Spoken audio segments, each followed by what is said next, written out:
بسم اللہ الرحمن الرحیم۔ الحمد لله نحمده ونستعينه ونستغفره ونؤمن به ونتوكل عليه ونعوذ بالله من شرور أنفسنا ومن سيئات أعمالنا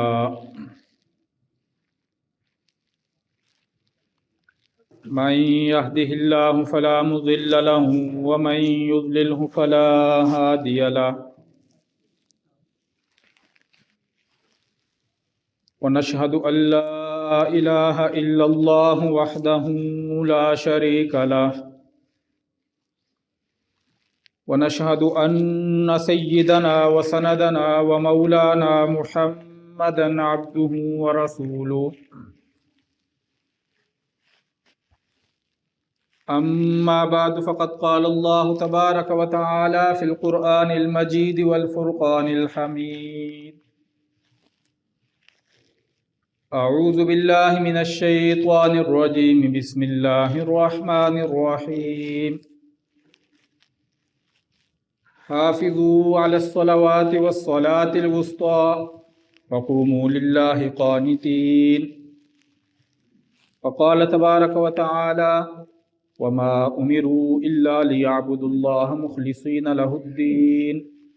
حنفاء ويقيموا الصلاة ويؤتوا الزكاة وذلك دين القيمة صدق الله العلي العظيم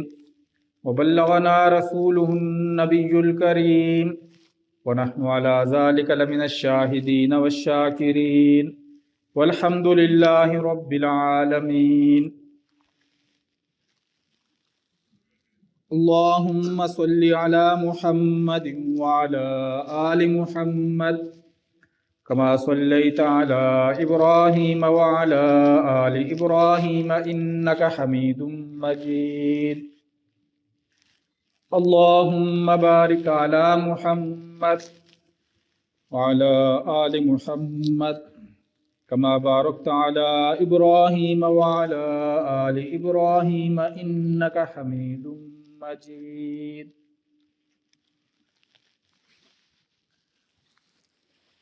میرے معزز و محترم سامعین گرامی قدر، میں نے آپ حضرات کے سامنے قرآن مجید فرقان حمید کے دو مختلف مقامات سے دو آیات کریمہ تلاوت کی ہیں۔ آج کی اس نشست میں انہی مبارک آیات کی روشنی میں چند ضروری گزارشات عرض کروں گا۔ اللہ رب العزت سے دعا ہے کہ صحیح بات بیان کرنے کی توفیق عطا فرمائے اور پھر ہم سب کو سمجھ کر اخلاص کے ساتھ عمل کرنے کی بھی توفیق عطا فرمائے۔ ارشاد باری تعالی ہے حافظوا علی الصلوات والصلاة الوسطی، اے ایمان والو اپنی نمازوں کی حفاظت کرو، اپنی نمازوں کا خیال رکھو، والصلاة الوسطی،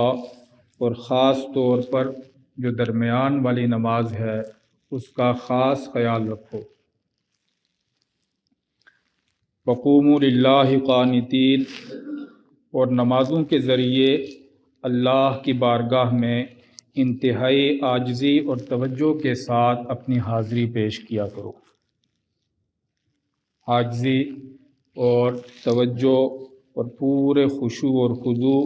اور دل کے دھیان کو اپنے پیش نظر رکھ کر ان تمام چیزوں کے ساتھ جو ہے نماز کے ذریعے اللہ کی بارگاہ میں حاضری پیش کیا کرو۔ دوسری آیت مبارکہ 30ویں پارے کی ہے۔ ارشاد باری تعالی ہے وما امروا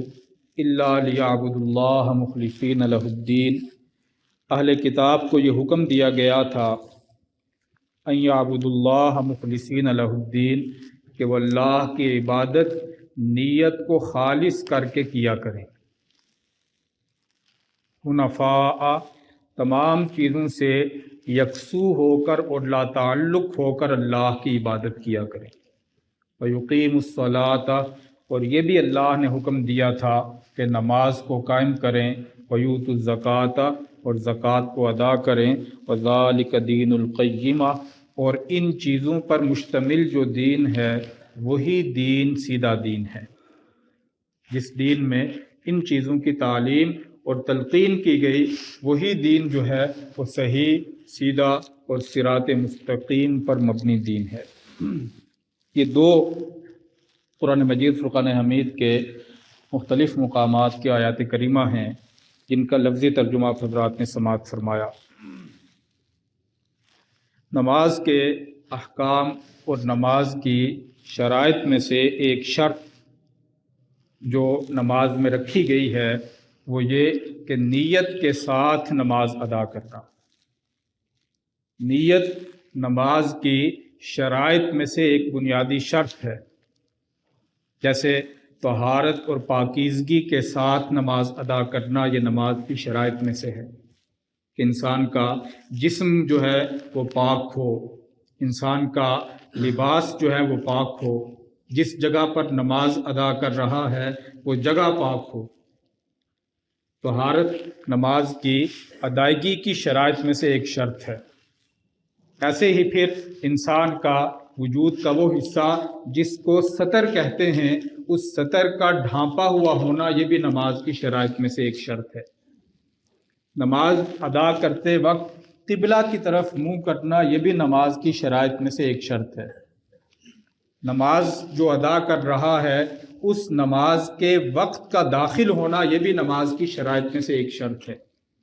تو ان شرائط کے ساتھ ساتھ ایک شرط نماز میں یہ بھی رکھی گئی ہے کہ نیت کے ساتھ اور نیت کر کے نماز ادا کرنا۔ نیت سے کیا مراد ہے اور نیت کس کو کہتے ہیں؟ کوئی خاص الفاظ یا خاص کلمات کا نام نیت نہیں ہے کہ نماز کے لیے یہ کھڑا ہوا کہ وہ خاص کلمات یا خاص الفاظ زبان سے دہرائے اور اس کو نیت کہتے ہیں۔ نیت سے مراد یہ نہیں ہوتی۔ نیت سے مراد جب ہم کہتے ہیں کہ نماز میں داخل ہونا نیت کر کے، تو اس سے مراد یہ ہوتی ہے کہ مسجد میں آیا ہے، وضو کیا ہے اور نماز پڑھنے کا ارادہ ہے، اور نماز کے لیے جب کھڑا ہو رہا ہے اور اللہ اکبر کہہ کر نماز میں داخل ہو رہا ہے، تو داخلے کے وقت اپنی اس نیت کو اپنے ذہن میں تازہ اور یاد کر لے۔ وہ جو خیال ہے نماز پڑھنے کا، وہ جو ارادہ ہے نماز پڑھنے کا، اس ارادے کو تازہ کر لے اور اس ارادے کو نماز میں داخلے کے وقت حاضر کر لے کہ نماز میں داخل ہو رہا ہے تو اس نماز میں داخلے کے وقت کوئی اور خیال ذہن پر حاوی نہ ہو، کوئی اور سوچ ذہن پر حاوی نہ ہو، توجہ کسی اور جانب مرکوز نہ ہو، خیال اور دھیان کسی اور جانب نہ ہو، کہ بے دہانی میں اور بے توجہی میں نماز میں داخل ہو گیا ہے اور اللہ اکبر کہہ کر ہاتھ باندھ لیے ہیں، اب سوچ رہا ہے کہ میں سنت پڑھ رہا ہوں یا نفل پڑھ رہا ہوں، اب سوچ رہا ہے کہ میں فرض پڑھ رہا ہوں کہ واجب پڑھ رہا ہوں، ظہر کی پڑھ رہا ہوں یا عصر کی پڑھ رہا ہوں، امام صاحب کے پیچھے پڑھ رہا ہوں یا تنہا پڑھ رہا ہوں۔ گویا کہ یہ نیت کے بغیر نماز پڑھ رہا ہے۔ اور نیت کا مطلب یہ ہے کہ جب نماز میں اس وقت داخل ہو رہا ہے تو اس وقت ذہن میں اس چیز کو حاضر کر لے کہ میں فلاں نماز فلاں طریقے سے ادا کر رہا ہوں۔ الفاظ کا زبان سے دہرانا جو ہے یہ نیت میں ضروری نہیں ہوتا، لیکن جو نماز ادا کر رہا ہے اس نماز کے خیال کا ذہن میں تازہ اور زندہ ہونا یہ نماز کے لیے ضروری ہے۔ اور حضرات علماء اور فقہاء یہ لکھتے ہیں کہ اللہ تعالیٰ نے یہ جو نیت کا مسئلہ اور نیت کا معاملہ نماز میں رکھا ہے اور اس کو شرط قرار دیا ہے، اس سے مقصود اور اللہ کی مراد اور منشا یہ ہے کہ نماز جو ہے یہ صرف جسمانی طور پر چند حرکات کو کرنے کا نام نہیں ہے کہ قیام کر رہا ہے جسمانی طور پر، رکوع کر رہا ہے جسمانی طور پر، سجدہ کر رہا ہے جسمانی طور پر اور تحیات میں بیٹھ رہا ہے، نماز صرف جسم کے عمل کا نام نہیں ہے۔ نیت کو رکھ کر اللہ نے مراد اور اللہ کی منشا یہ ہے کہ اللہ تعالیٰ بتانا یہ چاہتے ہیں کہ نماز صرف جسم کا عمل نہیں ہے، نماز انسان کے دل اور باطن اور روح کا بھی عمل ہے۔ جسمانی طور پر اس نماز کی ادائیگی کے وقت انسان کا مسجد میں اور اللہ کی بارگاہ میں حاضر ہونا یہ کافی نہیں ہے، بلکہ جسمانی طور پر اللہ کی بارگاہ میں حاضری کے ساتھ ساتھ اس کی روح کا، اس کے باطن کا، اس کے دل کا اور اس کے قلب کا بھی موجود اور حاضر ہونا ضروری ہے۔ خیال کسی اور وادی میں گھوم رہا ہے، توجہ کسی اور جگہ کا چکر لگا رہی ہے، ذہن کہیں اور ہے، دل میں خیالات کچھ اور چل رہے ہیں، افکار کا غلبہ ہے، سوچ کا غلبہ ہے، اپنی کاروباری، اپنی معاشی اور اپنی جو ملازمت اور اس طرح کی جو باقی امور ہیں ان امور کے اندر توجہ جو ہے وہ مرکوز ہے، اور جسم کو اللہ کی بارگاہ میں پیش کیا ہوا ہے۔ یہ نماز مکمل اور کامل نماز نہیں ہے، یہ نماز کامل اور مکمل نماز نہیں ہے۔ کامل اور مکمل نماز وہ ہے جس میں جسم بھی حاضر ہو، جو الفاظ دہرا رہا ہے ان الفاظ کا بھی استحضار ہو، اور جو توجہ اور خیال ہے وہ توجہ اور خیال بھی اس نماز کے وقت اللہ کی بارگاہ میں حاضر۔ حضرت جبرائیل علیہ السلام کو اللہ تعالیٰ نے انسانی جسم اور انسانی صورت عطا کر کے حضور اکرم صلی اللہ علیہ وسلم کی بارگاہ میں بھیجا، انہیں انسانی لباس پہنایا، اور اللہ تعالیٰ نے انسانی لباس اور انسانی جسم عطا کر کے حضرت جبرائیل کو نبی علیہ السلام کی بارگاہ میں اس لیے بھیجا کہ آپ جا کر آپ علیہ السلام سے کچھ سوالات کریں، اور نبی علیہ السلام ان کے جوابات عطا فرمائیں گے تو آپ کی مجلس میں بیٹھنے والوں کو دین کا علم حاصل ہوگا۔ صحابہ اکرام رضوان اللہ تعالی علیہم اجمعین ادب کی جس انتہا پر تھے، اور حضور اکرم صلی اللہ علیہ وسلم کی ذات اور شخصیت کا جو آخری درجے کا ادب اور احترام ان کے مزاج اور ان کی طبیعتوں کے اندر شامل تھا، وہ ادب انہیں خاموش رہنے پر مجبور کرتا تھا۔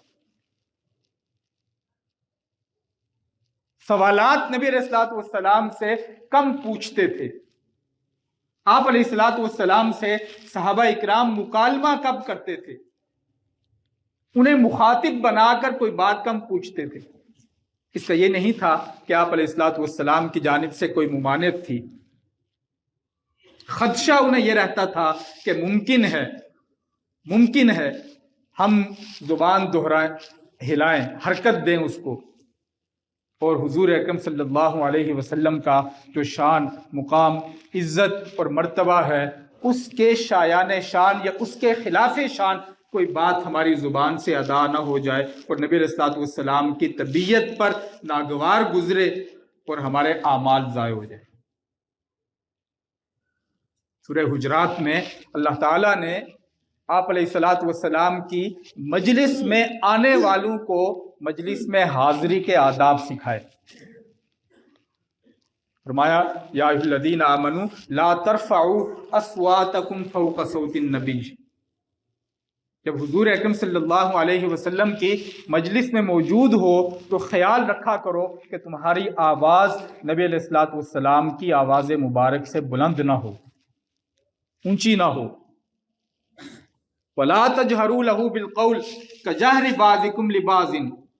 اور نبی علیہ السلام کو جیسے آپس میں ایک دوسرے کو بے تکلف ہو کر مخاطب کرتے ہو، ویسے ہی بے تکلف ہو کر نبی علیہ السلام کو مخاطب نہ بنایا۔ جیسے تمہارے اپنے درمیان ایک بے تکلفی ہوتی ہے، حضور اکرم صلی اللہ علیہ وسلم کے ساتھ جب تم کلام کرو، گفتگو کرو تو ایک تکلف کے ساتھ کرو۔ آگے کیا فرمایا؟ ان تحبط اعمالکم وانتم لا تشعرون، اگر ان چیزوں ان آداب کی اگر تم رعایت نہیں کرو گے تو تمہارے اعمال ضائع ہو جائیں گے، تمہیں پتہ بھی نہیں چلے گا، تمہارے اعمال برباد ہو جائیں گے، تمہیں پتہ بھی نہیں چلے گا۔ یہ آیت جب نازل ہوئی تو وہ بہت سارے صحابہ قدرتی طور پر جن کی آواز بلند تھی، بعض لوگ ہوتے ہیں کہ فطرتی طور پر قدرتی طور پر ان کی آواز بلند ہوتی ہے، انہوں نے حضور اکرم صلی اللہ علیہ وسلم کی مجلس میں آنا ترک کر دیا کہ ہم نہ چاہتے ہوئے بھی اپنی آواز کو پست رکھیں گے تو ہماری آواز بلند ہو جائے گی، اور کہیں اس اعمال کی بربادی کا سامنا ہمیں نہ کرنا پڑے۔ آپ علیہ الصلاۃ والسلام کو علم ہوا تو آپ نے انہیں بلوا بھیجا اور فرمایا کہ یہ ان لوگوں کے بارے میں ہے کہ جو آواز پست رکھنے کی استطاعت رکھنے کے باوجود آواز کو بلند کرتے ہیں،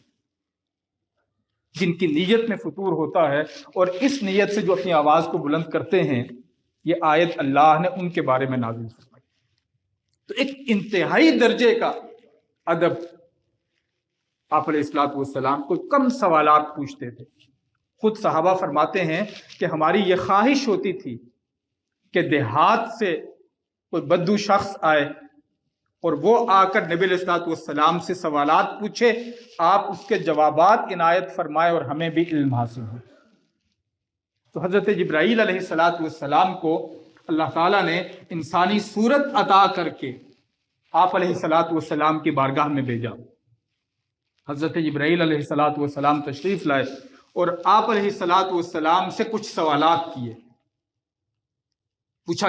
مل ایمان، ایمان کس کو کہتے ہیں اور ایمان سے کیا مراد ہے؟ آپ علیہ الصلوۃ والسلام نے جواب عطا فرمایا کہ ایمان اس چیز کو کہتے ہیں کہ تم ان چیزوں کو مانو۔ پھر اگلا سوال کیا کہ مل اسلام، اسلام کس کو کہتے ہیں؟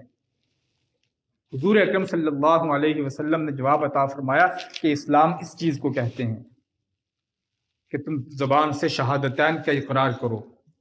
اور نماز قائم کرو، روزہ رکھو، حج کرو اور زکوٰۃ ادا کرو۔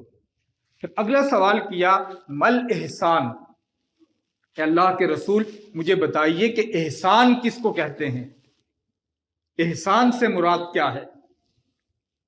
تو آپ علیہ الصلوۃ والسلام نے اس سوال کے جواب میں ارشاد فرمایا ان تعبد اللہ کأنک تراہ، کہ تم اللہ کی عبادت کرو اور اللہ کی عبادت کرتے وقت تمہارا دل اتنی گہرائی کے ساتھ اللہ کی عبادت میں حاضر ہو، گویا کہ تم اللہ کو دیکھ کر اللہ کی عبادت کر رہے ہو۔ کیفیت تمہاری یہ ہو، حالت تمہاری یہ ہو، حضوری کی کیفیت تمہاری یہ ہو، دل کی توجہ اور دھیان اللہ کی عبادت کے وقت اس قدر ہو اور اس طرح یہ اللہ کی بارگاہ میں حاضری کا یہ خیال تم پر حاوی ہو اور تمہیں اتنے اطراف سے اپنے گھیرے میں لے لے کہ ایک بے خودی کی ایسی کیفیت تم پر طاری ہو کہ گویا کہ تم عبادت کر رہے ہو اللہ کو دیکھ کر، اور جیسے کسی بڑی ذات کی مجلس میں، کسی بڑی شخصیت کے سامنے کھڑے ہوتے وقت پوری طرح انسان کے اوپر وہ چیز ایک سوار ہوتی ہے، ایک وہ پوری طرح ایک کیفیت نے انسان کو اپنے آغوش میں لیا ہوا ہوتا ہے۔ فرمایا کہ اللہ کی عبادت کے وقت تمہاری بھی یہی کیفیت اور حالت ہو، اور فرمایا کہ اگر یہ درجہ اور یہ مقام حاصل نہیں ہوتا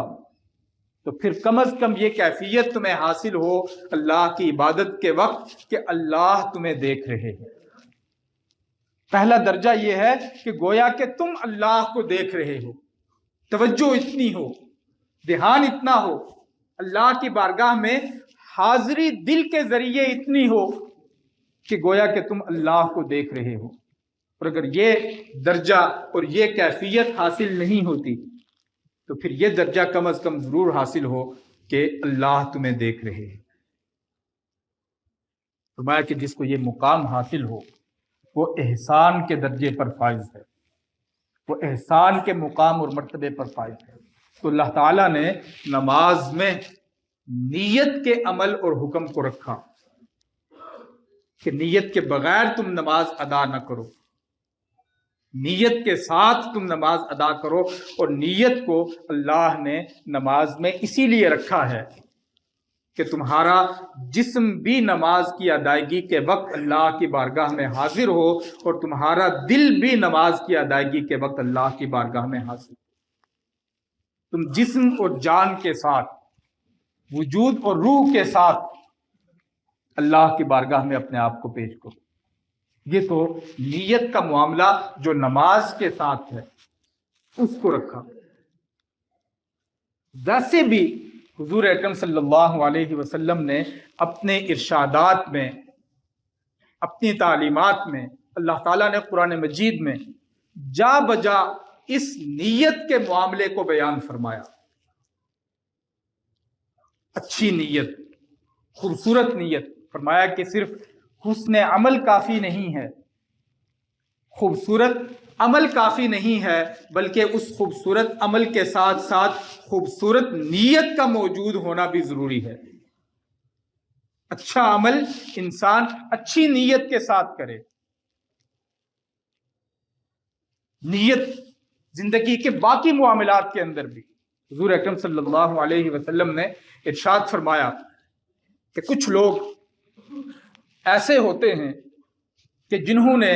اللہ کی راہ میں نہ کسی گھاٹی کو عبور کیا ہوتا ہے، اللہ کی راہ میں نہ کوئی زخم کھایا ہوتا ہے، اللہ کے راستے میں نہ کبھی گھوڑے پہ سوار ہوئے ہوتے ہیں، نہ کسی وادی کو عبور کیا ہوتا ہے، لیکن جب اجر دینے کا اور ثواب دینے کا وقت آتا ہے تو وہ لوگ اجر اور ثواب لینے کے معاملے میں پہلی صف میں موجود ہوتے ہیں، باوجود اس کے کہ کسی گھاٹی کو انہوں نے عبور نہیں کیا، کوئی زخم انہوں نے نہیں کھایا، لیکن اجر لینے کے معاملے میں وہ صف اول میں موجود ہیں. صحابہ اکرام نے پوچھا کہ یا رسول اللہ یہ کون خوش نصیب لوگ ہیں؟ تو آپ علیہ الصلوۃ والسلام نے فرمایا کہ یہ وہ خوش نصیب لوگ ہیں کہ جن کے دلوں کے اندر اللہ کی راہ میں نکلنے کی نیتیں جو تھی وہ جوش مارا کرتی تھی، لیکن ظاہری طور پر کچھ ایسی مجبوریاں تھیں جن مجبوریوں نے انہیں نکلنے نہیں دیا. کچھ ایسے حقیقی مسائل تھے ان کے جن حقیقی مسائل کی وجہ سے وہ اس کام کو نہیں کر سکے، لیکن اس کام کو کرنے کا شدت کے ساتھ ایک حقیقی اور نیک نیتی پر مبنی جذبہ ان کے دل میں موجود تھا. تو اللہ ان کے اس جذبے اور ان کی اس نیت کی وجہ سے انہیں کام کرنے والوں کے برابر اجر عطا فرما دیتے، عمل کرنے والوں کے برابر صف اول میں ان کو اجر عطا فرما دیتے. تو حسن نیت جو ہے یہ بڑی چیز ہے. بہت سارے نیکی کے کام ہوتے ہیں، بظاہر بہت بڑے کام ہیں، لیکن اس میں اچھی نیت موجود نہیں ہوتی تو ظاہری طور پر پہاڑ جتنے بڑے کام نیت اچھی نہ ہونے کی وجہ سے بیکار اور ضائع چلے جاتے ہیں. اور بسا اوقات ایسا ہوتا ہے کہ بظاہر عمل بڑا حقیر اور معمولی ہے، لیکن نیت انسان کی پہاڑ جتنی ہوتی ہے تو اس پہاڑ جتنی نیت کی وجہ سے وہ بظاہر حقیر اور معمولی عمل جو ہے پہاڑ جیسی وسعت رکھتا ہے، اس جیسا پھیلاؤ رکھتا ہے. تو نماز میں بھی نیت کے ساتھ نماز کو ادا کرنا اور نماز کے باہر جو زندگی کے وسیع تر معاملات ہیں ان معاملات میں بھی اپنی نیت کو صحیح اور ٹھیک رکھنا یہ دین کی تعلیمات اور تلقینات میں سے ہے. اللہ تعالیٰ سے دعا ہے کہ جو کچھ کہا گیا اس پر عمل کرنے کی توفیق عطا فرمائے. وما علینا الا